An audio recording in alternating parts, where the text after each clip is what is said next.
Hello students, good morning. You are connected with RK Swatch for Mathematics 10+2. Today we are going to discuss about the chapter vectors. This is the first lecture for the chapter vector. Scalar and vector topic है अपने पास। क्या होता है scalar, क्या होता है vector? वैसे नाम तो चैप्टर का वेक्टर है, कहोगे स्केलर क्यों पढ़ रहे हो? क्योंकि स्केलर के पढ़ने के बिना, इसको समझने के बिना हम वेक्टर को अच्छे तरीके से समझ नहीं पाएंगे। इसलिए सबसे पहले बात करते हैं स्केलर्स। स्केलर होता क्या है? A quantity which has magnitude only and no direction, that is called scalar. क्या कहा? कोई भी क्वांटिटी जिसका केवल और केवल मैग्नीट्यूड हो। मैग्नीट्यूड का मतलब उसकी डिस्टेंस हो यूं कह लो, उसकी लेंथ हो यूं कह लो, तो वो जो रहेगा वो क्वांटिटी जिसकी डायरेक्शन ना हो, केवल और केवल मैग्नीट्यूड हो, वो स्केलर बोला जाता है। मतलब स्केलर के अंदर डायरेक्शन नहीं होती, ये ध्यान रखना है। मेन बात तो यही है, केवल और केवल मैग्नीट्यूड होता है। अब इसके एग्जाम्पल्स के लिए बात करें, लेंथ को हम स्केलर में डाल देंगे। क्यों? क्योंकि केवल और केवल इसका मैग्नीट्यूड है। जैसे कि मान लीजिए पेंसिल की लेंथ जो है 7 इंच है, तो वो क्या इंच? 7 इंच वो लेंथ है, उसकी डायरेक्शन तो नहीं है ना। मास है, टेम्परेचर है, टाइम है, स्पीड है, एरिया है, एनर्जी है, पावर है, वॉल्यूम है, डेंसिटी है, रेजिस्टेंस है, etcetera. These are scalar quantities. क्या ये स्केलर क्वांटिटीज? तो स्केलर में हमने जाना जिसका केवल और केवल मैग्नीट्यूड हो, डायरेक्शन ना हो, वो क्या होता है? स्केलर। अब आते हैं हम वेक्टर्स पर। वेक्टर क्या होता है, किसको कहते हैं वेक्टर? जो कि नाम भी चैप्टर का वेक्टर्स ही है। A quantity which has both magnitude as well as definite direction is called a vector. तो क्या कहा इन्होंने? कोई एक क्वांटिटी जिसके साथ दोनों ही मैग्नीट्यूड भी हो as well as definite direction, जिसके सब मतलब डेफिनेट डायरेक्शन भी हो। डेफिनेट मतलब उसकी जरूर हो, पक्का हो, डायरेक्शन पक्की जरूरी होनी चाहिए। तो डायरेक्शन के साथ साथ मैग्नीट्यूड हो या मैग्नीट्यूड के साथ साथ डायरेक्शन भी हो, ऐसी क्वांटिटी को हम वेक्टर बोलेंगे। तो क्या आ गया वेक्टर के अंदर? कोई भी एक क्वांटिटी जिसका मैग्नीट्यूड के साथ साथ डायरेक्शन हो तो वो वेक्टर बोली जाएगी। For example, force, velocity, acceleration, momentum, displacement, weight, etcetera. तो जैसे बात करें फोर्स, ताकत लगा रहा है। मान लो आप ये पेंसिल है, मैं इसको फोर्स करता हूं पेन से, तो फोर्स करूंगा, जिधर फोर्स लगाऊंगा उधर वो पेंसिल हटना शुरू हो जाएगी, चलना शुरू या खिसकना शुरू हो जाएगी। तो उसमें मैंने डायरेक्शन दी अपनी फोर्स की। किधर है डायरेक्शन? पेंसिल को धक्का दे रहा हूं। इसका मतलब क्या है? मैंने एक डायरेक्शन के साथ अपनी फोर्स लगाई है, तो यहां पर क्या बोला जाएगा? इस चीज को वेक्टर बोला जाएगा। तो डायरेक्शन होगी तो जिस क्वांटिटी के साथ क्या बोला जाएगा? वेक्टर। तो इसके एग्जांपल हमने लिए force, velocity, acceleration, moment, displacement, weight, etcetera. तो ये जो चीज आई हैं ये सब क्वांटिटी वेक्टर्स के एग्जांपल्स हैं। A vector is generally denoted by a directed line segment such as vector AB। तो AB के ऊपर एक एरो का साइन जो नजर आ रहा है आपको, ये डायरेक्शन है इसकी, ये डायरेक्टेड लाइन है। तो कोई भी दो पॉइंट है, मान लीजिए पॉइंट एक इधर है, एक इधर है, ये A है, ये B है। A से B की तरफ जो लाइन सेगमेंट कह लो इसको, जो लाइन सेगमेंट है AB, अब A से B की तरफ वो बढ़ रहा है, ये एरो क्या बोल रहा है? इधर जा रहा है। इसका मतलब डायरेक्शन है, A से B की तरफ चला गया, तो क्या बोला जाएगा? वो वेक्टर बोला जाएगा। और by a single small letter with an arrow, तो कोई सिंगल स्मॉल लेटर के अंदर भी हम रिप्रेजेंट कर देते हैं। सिंगल डालोगे तो आप स्मॉल रहना चाहिए, कैपिटल डाल रहे हो तो उसको पॉइंट में नोट किया जाएगा, यानी कि कोऑर्डिनेट्स होंगे ए और बी इसके कोऑर्डिनेट्स हैं कैपिटल में बात करें। और इसको अकेला स्मॉल ए अगर आप कह दो तो गलत नहीं है, तो वेक्टर ए आपने बोल दिया तो गलत नहीं है, बट वो स्मॉल लेटर में होना चाहिए एरो के साथ। तो क्या चीज बोली जाएगी, वो वेक्टर रहेगा। अब हम बात करते हैं टाइप्स ऑफ वेक्टर। तो टाइप ऑफ वेक्टर्स में सबसे पहला पॉइंट आता है नल वेक्टर, या फिर इसको बोल देते हैं जीरो वेक्टर। जैसे कि नाम से पता चल रहा है, इस वेक्टर का जीरो का मतलब क्या है, उसका मैग्नीट्यूड जीरो होगा। A vector whose magnitude is zero that is called null or zero vector. तो जिस भी क्वांटिटी का मैग्नीट्यूड जीरो रहेगा वो नल वेक्टर बोला जाएगा या जीरो वेक्टर बोला जाएगा। In such vectors the initial and terminal points coincide. ये इनिशियल और टर्मिनल पॉइंट्स कौन से होते हैं, शायद इसको आप इन पॉइंट्स को आप पहले भी जानते होंगे। तो इनिशियल पॉइंट और टर्मिनल पॉइंट को अगर मैं दोबारा बताऊं आपको, तो इस तरीके से बोलेंगे, समझेंगे। मान लीजिए कोई पॉइंट ए है यहां पर, और ए से बी की तरफ चला है ये, तो ये एरो जो बोल रहा है कहां से स्टार्ट हुआ, जहां से स्टार्ट होता है इनिशियल पॉइंट होता है, इनिशियल पॉइंट। और टर्मिनल पॉइंट वो होता है जो जहां पर जिधर बढ़ रहा है, तो बी की तरफ बढ़ रहा है तो ये टर्मिनल पॉइंट है। तो इनिशियल, तो उन्होंने क्या कहा इसके अंदर, in such vector the initial and terminal points coincide. मतलब जो पॉइंट इनिशियल भी वही हो, अगर ए से चला ए पे ही खड़ा रह गया तो ये इनिशियल भी है और टर्मिनल भी है, मतलब जहां से चला था वहीं पर रह गया। तो ये पॉइंट वेक्टर का मतलब क्या हो जाएगा, एक तरीके से जीरो वेक्टर नल वेक्टर का एग्जांपल बोला, क्योंकि इनिशियल पॉइंट भी वही है और टर्मिनल भी। तो इसको आप लिख सकते हो ए वेक्टर, चला भी ए से था, रुक भी ए पे रहा है, तो उसको क्या बोला जा रहा है, null vector, zero vector. Coincide होता है एक के ऊपर एक, जिसको हिंदी में बोलते हैं शायद संपाती। तो जैसे एक लाइन के ऊपर दूसरी लाइन गुजार दें तो उसको कोइंसाइड लाइन बोलते हैं, पढ़ा होगा 10th क्लास में। एक लाइन मान लीजिए ए बी है, और मान लीजिए मैं सी डी डालता हूँ, सी पॉइंट मैं यहाँ पर डालता हूँ और डी यहाँ पर डालता हूँ, इसी के ऊपर फिर आ रहा है। तो इसका मतलब क्या है, ए बी जो लाइन थी और सी डी जो लाइन है, दोनों की दोनों कोइंसाइड लाइन बोली जाती है। इसी तरीके से पॉइंट, एक पॉइंट के ऊपर दूसरा पॉइंट डाल देना उसी पे, तो कोइंसाइड बोले जाएंगे। Zero vector is denoted by zero vector, यानी कि एरो का साइन लगा दिया गया। जीरो वेक्टर डोंट डिनोट करते हैं जीरो के ऊपर एरो का साइन लगाकर। The length of the null vector is zero. अगर इसकी लेंथ की बात करें तो जीरो रहेगा, क्योंकि जहां से चला था वहीं पर रुक गया है, इसलिए वो नल वेक्टर है, जीरो वेक्टर है। अगला पॉइंट है अपने पास यूनिट वेक्टर। क्या होता है यूनिट वेक्टर, यूनिट यानी कि सिंगल, वन। तो क्या है, अ वेक्टर हुज मैग्नीट्यूड यानी कि मॉडुलस इज यूनिटी, यूनिटी मतलब वन होता है, is called a unit vector. क्या बोला उसने, कोई भी वेक्टर जिसका मैग्नीट्यूड एक हो वो क्या बोला जाएगा, यूनिट वेक्टर बोला जाएगा। Generally a unit vector is denoted by A cap. क्या ये जो आपको नजर आ रहा ए के ऊपर जो सिंबल, वो कैप का सिंबल है। तो स्मॉल ए है, उसके ऊपर कैप लगाया गया, तो कैपिटल ए नहीं डालेंगे, यहाँ पे स्मॉल रहेगा, कोई भी लेटर रहेगा स्मॉल लेटर रहेगा। A cap and is read as a cap, where a cap का मतलब क्या होता है, फार्मूला क्या बनता है, vector a divided by magnitude of vector ए।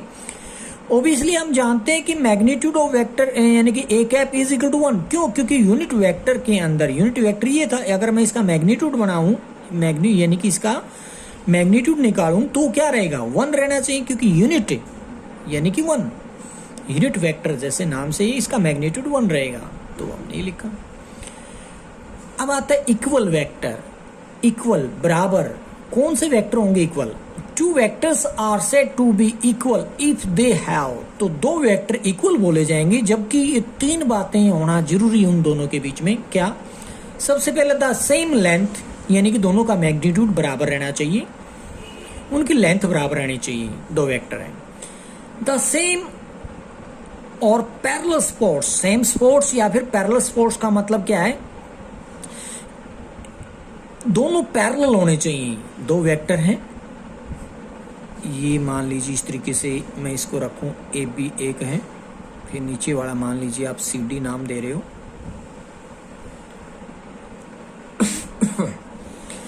तो लेंथ सेम रहनी चाहिए। मान लीजिए ए से बी तक की बात कर रहा था ये, ए से बी तक और सी से डी तक की बात कर रखी है, तो इसकी लेंथ और इसकी लेंथ बराबर है। दूसरी बात की सेम स्पोर्ट्स यानी कि पैरेलल स्पोर्ट्स, पैरेलल होने का मतलब है ये इसके ए बी सी डी के पैरेलल है। सेम सेंस यानी कि डायरेक्शन, डायरेक्शन सेम होना चाहिए। अगर ए से बी की तरफ चलाया तो सी से डी की तरफ चलेगा। अगर ये 3 बातें रहेंगी, कौन कौन सी? लेंथ बराबर होनी चाहिए, पैरेलल होना चाहिए और डायरेक्शन सेम होनी चाहिए। 3 बातें हमने गिनाई। अगर तीनों में से एक बात भी अधूरी रह जाती, वो नहीं होती है, तो इसका मतलब वेक्टर्स जो रहेंगे वो इक्वल नहीं रहेंगे। क्या बोला? लेंथ इक्वल होनी चाहिए, पैरेलल होनी चाहिए और सेम डायरेक्शन होनी चाहिए, तो वो इक्वल वेक्टर आप बोल सकते हो। अदरवाइज इन तीनों शर्त में से एक भी बात अधूरी रह जाएगी, एक बात नहीं बनेगी, तो वो वेक्टर इक्वल नहीं हो सकते। नेक्स्ट है को इनिशियल वेक्टर। जैसे एक वर्ड इसमें डाला गया है, को मीन्स कॉमन, इनिशियल, ये अगर इसको मैं तोड़ूं तो जो अभी अभी समझा के आया था, इनिशियल पॉइंट, टर्मिनल पॉइंट, जिनका कॉमन पॉइंट यानी कि इनिशियल पॉइंट कॉमन हो, ऐसे वेक्टर। तो इसके वर्ड से भी निकल के आ रही है definition, all vector having the same initial point are called को इनिशियल वेक्टर।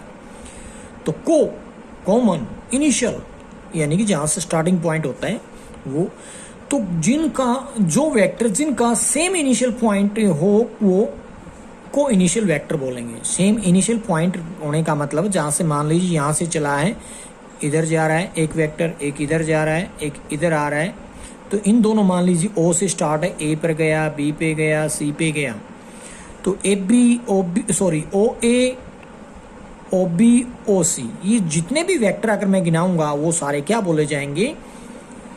को initial vector. Thus O A O B O C are को initial as they have the same initial point, क्योंकि जहां से स्टार्टिंग पॉइंट था, initial point था, वो इसका टर्मिनल पॉइंट ए है, तो ए से ए मतलब ओ से ए पर गया, ये ओ से बी पर गया, ओ से सी पर गया, तो ओ ए ओ बी ओ सी तीनों के अंदर सेम इनिशियल पॉइंट है, then we can say that these are को इनिशियल वेक्टर। नेक्स्ट है लाइक एंड अनलाइक वेक्टर। अब लाइक एंड अनलाइक वेक्टर कौन से होते हैं? Two vectors are said to be like if they have the same direction. क्या बोला गया? 2 वेक्टर वो लाइक वेक्टर बोले जाएंगे इफ, यदि दे हैव द सेम डायरेक्शन, उन दोनों की डायरेक्शन सेम होगी, एंड तो डायरेक्शन सेम होगी तो क्या बोला जाएगा? Like vector. जैसे कि ये इक्वल वेक्टर दे, तो इसका मतलब मैं इक्वल वेक्टर को क्या कह दूं, क्योंकि डायरेक्शन सेम है, तो इसका मतलब लाइक बोल सकता हूं, ठीक है। एंड अनलाइक, अनलाइक बोलोगे, किसको बोलोगे? If they have opposite direction, अगर उनकी अपोजिट डायरेक्शन है तो उसको क्या बोला जाएगा? Unlike vector. तो यहां भी बोल रहे हैं हम equal vector are always like vector. जो इक्वल वेक्टर थे वो लाइक वेक्टर तो होते ही होते हैं, बट लाइक वेक्टर मे और may not be equal vector. कोई जरूरी नहीं जो लाइक वेक्टर हो वो भी इक्वल होंगे। क्यों? क्योंकि लाइक वेक्टर में तो डायरेक्शन सेम होने की बात कही है, तो उसको ना मैग्नीट्यूड की बात की गई है ना पैरेललिज्म की बात की गई है, तो 2 पॉइंट तो अभी भी रहते हैं उसके अंदर। तो इसलिए डायरेक्शन सेम होगा तो लाइक वेक्टर रहेगा, डायरेक्शन अपोजिट होगा तो अनलाइक रहेगा। ये था लाइक एंड अनलाइक वेक्टर्स।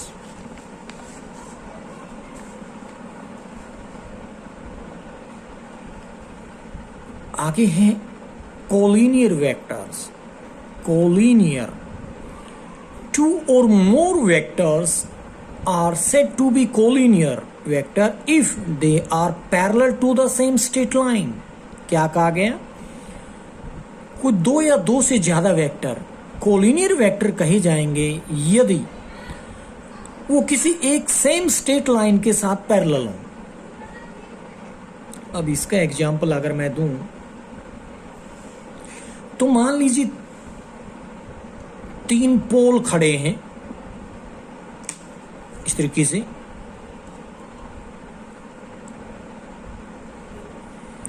अगर ये तीन पोल खड़े हैं या लेटे हैं जैसे भी हैं, तो उन्होंने क्या कहा है, कोलिनियर की बात कर रहे हैं हम, कोलिनियर वेक्टर की बात कर रहे हैं। मान लीजिए इन दो वेक्टर की बात करूं, ये दो वेक्टर हैं, मान लो इधर से उधर जा रहे हैं, ये डायरेक्शन हुई इनकी। और अब इसमें मान लीजिए कि ये लाइन है, अब इस लाइन के दोनों ये वेक्टर पैरेलल हैं। अगर ये पैरेलल हैं तो वो दोनों वेक्टर क्या बोले जाएंगे, कोलिनियर वेक्टर बोले जाएंगे। ये और ये वेक्टर कोलिनियर होगा कब होगा, जब ये दोनों इस तीसरे एक लाइन कह लो या कोई और वेक्टर भी बोल सकते हो, अगर वो इसके साथ पैरेलल हैं तो क्या बोला मैंने, पैरेलल हो। ये दोनों वेक्टर अगर इसके साथ पैरेलल हैं तो दोनों के दोनों क्या बोले जाएंगे, कोलिनियर वेक्टर बोल देंगे।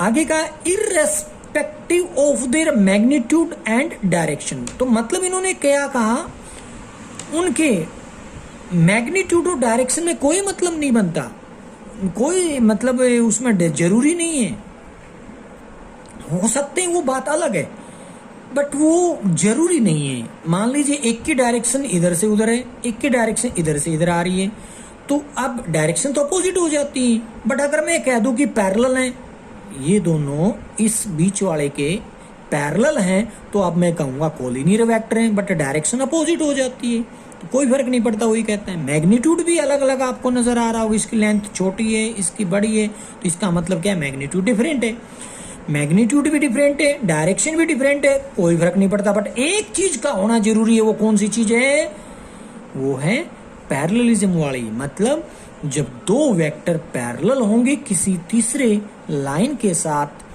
तो यानी कि सेम लाइन स्ट्रेट लाइन के साथ, तो दोनों के दोनों कोलिनियर वेक्टर आप कह सकते हैं।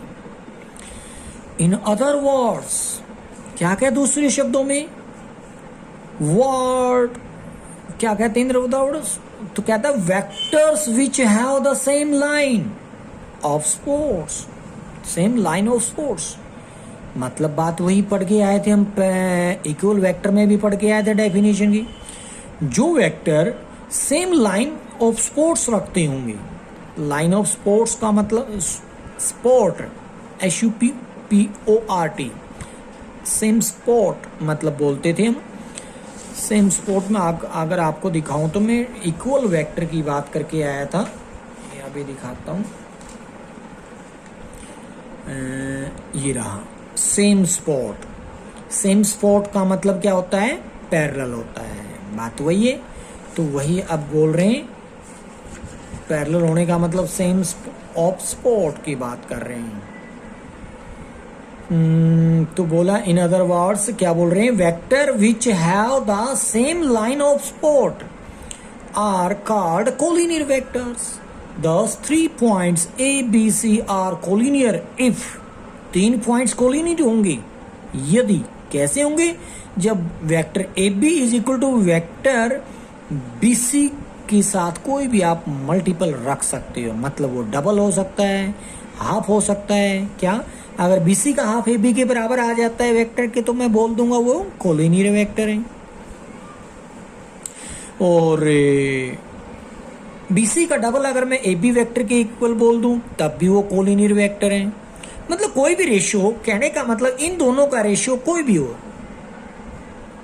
तो क्या होगा, कोलिनियर वेक्टर होगा। तो कोलिनियर वर्ड शायद आपके लिए नया नहीं है, आप 10th में भी पढ़ते आए हैं। क्या 3 पॉइंट्स आपने कोलिनियर, चलो थोड़ी सी बात यहां पर भी कर लेते हैं। आप जानते 10th क्यों, आपने तो +1 में भी कर रखा है ये कोलिनियर का चैप्टर, मतलब सॉरी पॉइंट। तो +1 तक आपने कितनी बातों से, कितने तरीके से आपने प्रूव करके दिखाया कि 3 पॉइंट्स को लीनियर होंगे, आपको याद है? चलिए सोचिए और बताइए। 10th में अगर बात करें तो आपने कहा था if sum of 2 distance equal to the third distance.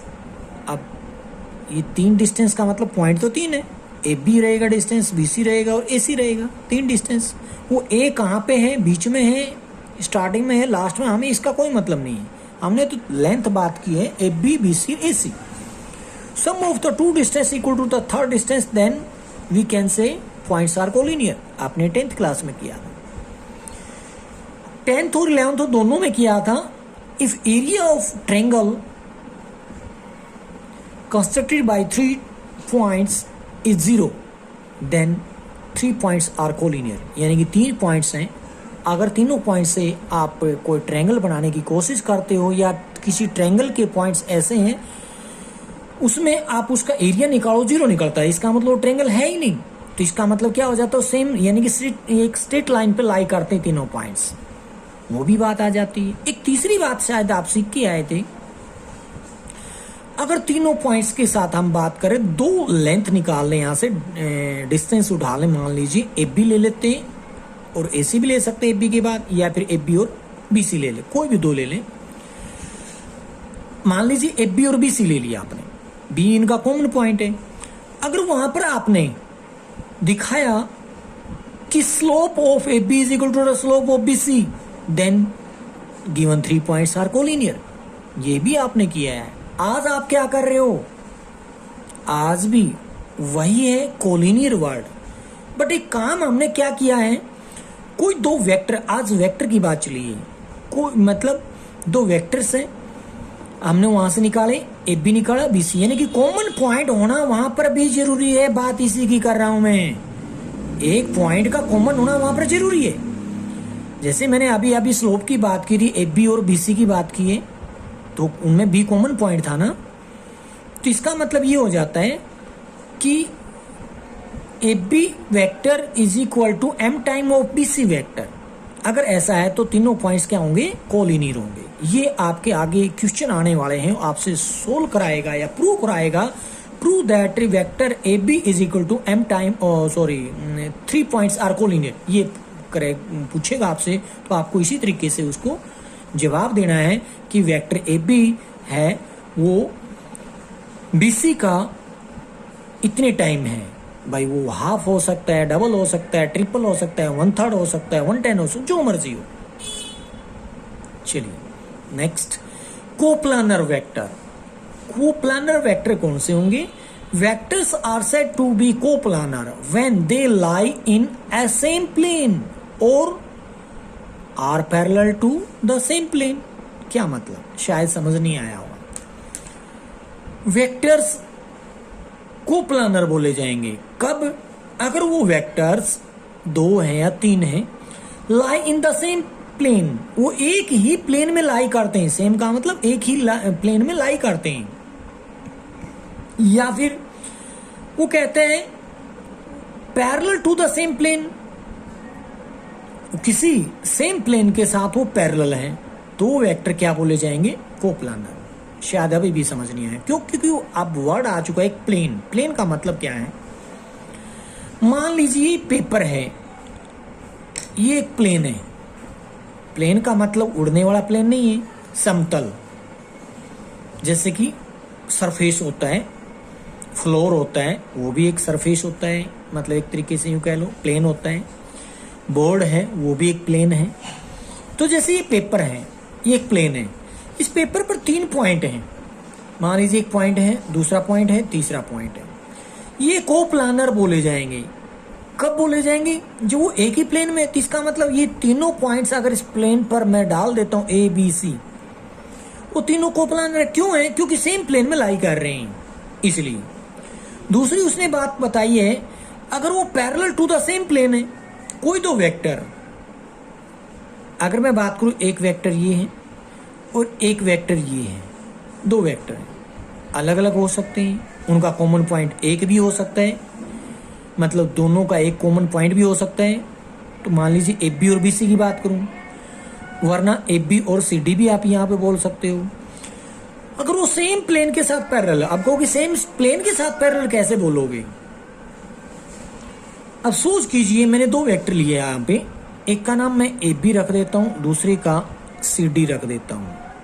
ये डायरेक्शन है इसकी, ए से बी की तरफ है और सी से डी की तरफ है। दो वेक्टर एक ही प्लेन में लाई कर रहे हैं, तीनों पॉइंट्स तो हम बोल सकते हैं, तीनों पॉइंट्स का मतलब मैं ये कह दूं दो वेक्टर ए बी और C D vector same plane में लाई कर रहे हैं तो कोप्लानर है। दूसरे शब्दों में मैं कह रहा हूं कि वो सेम प्लेन के साथ पैरेलल हो। अब दो वेक्टर, एक मान लीजिए ए बी है, एक मान लीजिए सी डी है, ये दोनों कोप्लानर बोले जाएंगे। कब बोले जाएंगे? अगर ये और ये अलग अलग प्लेन में हो। जैसे कि सपोज कीजिए एक ए बी उठा लिया मैंने, ये इस प्लेन पे है। अब दूसरा एक और वेक्टर ले लेता हूं सी डी, ये वाला, ये वेक्टर ए बी ले लिया मैंने, ये वेक्टर मैंने सी डी ले लिया। अगर मैं इसकी ये प्लेन यानी कि दूसरा पेपर इसके पैरेलल रखूं, मैं अगर मैं पैरेलल रख दूं किसी भी तरीके से, जैसे इसी प्लेन पे रख दिया मैंने, ये सरफेस सेम सरफेस पे रख रहा हूं, मतलब पैरेलल है। भले ही वो बात अलग है कि ऊपर नीचे गैप इन दोनों के बीच में, डिस्टेंस भी है, बट मैं ये कहूंगा कि ये प्लेन और ये प्लेन पैरेलल है। कैसे? क्योंकि इसके ऊपर रखा हुआ है, स्टेबल पे रखा हुआ है ये दोनों प्लेन, तो इसका मतलब पैरेलल होंगे। इसके साथ पैरेलल है ये दोनों के दोनों, तो इसका मतलब ये होगा अलग अलग प्लेन में होते हुए भी वेक्टर्स कोप्लानर हो सकते हैं। उसने एक शर्त रखी है कि सेम प्लेन के साथ पैरेलल होना चाहिए बस, या एक ही प्लेन में लाई करते हो तो कोप्लानर वेक्टर बोले जा सकते हैं। नेक्स्ट है लोकलाइज्ड वेक्टर। अब लोकलाइज्ड वेक्टर कौन से होते हैं? A vector having a fixed initial point is called a localized vector। ये लोकल वेक्टर बोल सकते हैं इसको। लोकलाइज्ड वेक्टर कौन से बताए फिर हमने? इनिशियल पॉइंट सेम हो। For example force is a localized vector as it is completely determined. क्या बताया मैंने? इनिशियल, कॉमन तो नहीं बोल गया मैं, फिर से बोल रहा हूं। Localized vector a vector having fixed initial point, जिसका इनिशियल पॉइंट फिक्स हो, that is called localized vector. Initial point का फिक्स होना चाहिए उसमें। इनिशियल और टर्मिनल जो दो पॉइंट पढ़ के आए उनमें से इनिशियल पॉइंट का फिक्स होना चाहिए। एग्जांपल ले रहे हैं फोर्स, आप कहीं पे ताकत लगा रहे हो, फोर्स लगा रहे हो, तो मान लीजिए आप धक्का दे रहे हो, किसी को हाथ लगाते हो किसी चीज को, तो मतलब वहां पर एक इनिशियल पॉइंट है ना आपके पास। वो किसी चीज पर लगाया आपने, उसको धक्का दिया, वो जहां तक गया वो ऑब्जेक्ट, जहां से चला वो इनिशियल, जहां पर गया वो टर्मिनल पॉइंट। तो इसका मतलब इनिशियल पॉइंट का फिक्स होना, that is called localized vector. For example force is a localized vector as it is completely determine. इसका हमें पता है पूरी तरीके से, if its magnitudes, direction and point of application. अगर उसके मैग्नीट्यूड का पता है, मतलब जहां से ऑब्जेक्ट, यहां से ऑब्जेक्ट खिसका कर यहां पर रखा, ये फोर्स लगा दी मैंने, इनिशियल पॉइंट यहां था, टर्मिनल पॉइंट यहां है। सॉरी, इन दोनों के बीच में मैं डिस्टेंस का पता लगा सकता हूं, मतलब उसका हो गया मैग्नीट्यूड। डायरेक्शन का पता, इधर से उधर गया है, डायरेक्शन भी पता है, मैग्नीट्यूड भी पता है, डायरेक्शन भी। वो पॉइंट ऑफ एप्लीकेशन जहां से अप्लाई किया उस पॉइंट का भी पता है, मतलब उसका फिक्स इनिशियल पॉइंट है। तो इसका मतलब ये तीनों बात आ जाती है, तो उसको वेक्टर को क्या बोलेंगे? Localized vector.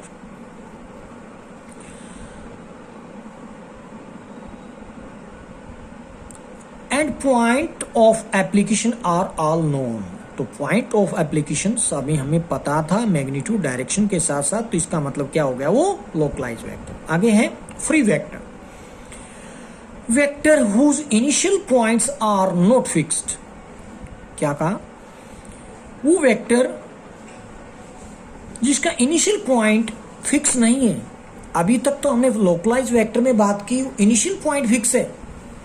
अब इनिशियल पॉइंट फिक्स होने का मतलब ये हो गया कि लोकलाइज्ड वेक्टर था, उसमें शर्त थी। और अब हम फ्री वेक्टर में बोल रहे हैं vector whose initial point are not fixed that are called free vector. अब इसको कैसे समझें? Vector A which can be represented by any of the directed line segment whose length are equal and are in the same direction is known as free vector। तो बात हमने की free vector की जिसका फिक्स इनिशियल पॉइंट ना हो, वो free vector बताया है। तो हमने एक बताया यहां पर वेक्टर ए, स्मॉल ए के ऊपर एरो लगाने का मतलब vector A which can be represented by any of the directed line, जो कि किसी भी एक डायरेक्शन के साथ हो सकता है, कुछ किसी भी डायरेक्टेड लाइन सेगमेंट के साथ हो सकता है। हुज लेंथ आर इक्वल, जिसकी लेंथ इक्वल हो, and are in the same direction, और डायरेक्शन भी सेम हो, तो वेक्टर्स कौन से होंगे? Free vector. तो सेम डायरेक्शन में रहे, that is known as free vector.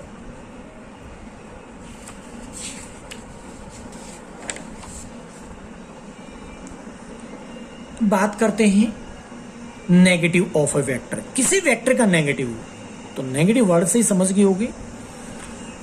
A vector B vector whose modulus is the same as that of a given vector vector A। उन्होंने क्या कहा है? कोई वेक्टर B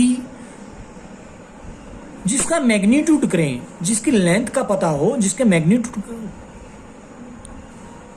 जो होगा सेम रहेगा as that of the given vector A। Vector A के magnitude के बराबर ही मैग्नीट्यूड B का रहे तो नेगेटिव वेक्टर रहेगा।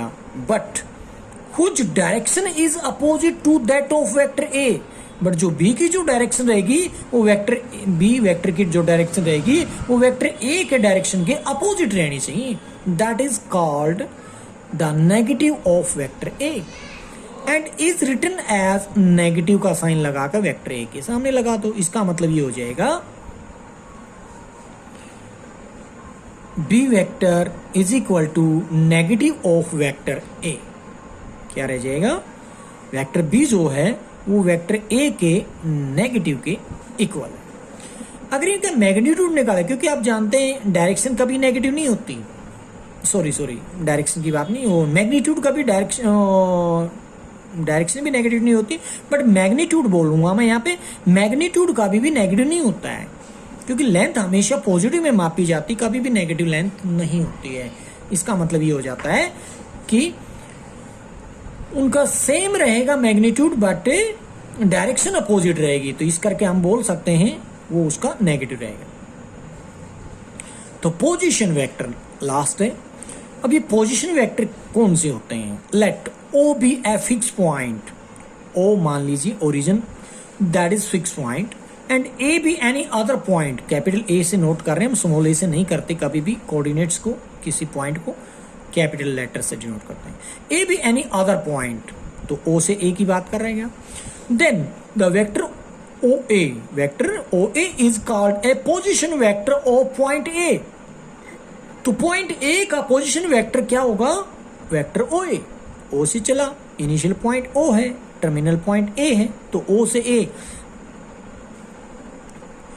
वो क्या बोला जाएगा? वेक्टर पोजीशन वेक्टर बोला जाएगा। ए का पोजीशन वेक्टर बोला जाएगा वेक्टर ओ ए को। And is generally denoted by small letter से, जैसे कि स्मॉल ए डाल दिया हमने यहाँ पर डायरेक्शन के साथ। जनरली हम वेक्टर ए यानी कि स्मॉल वेक्टर ए, स्मॉल ए के ऊपर जो एरो को साइन लगाते हैं, इससे डिनोट करते हैं।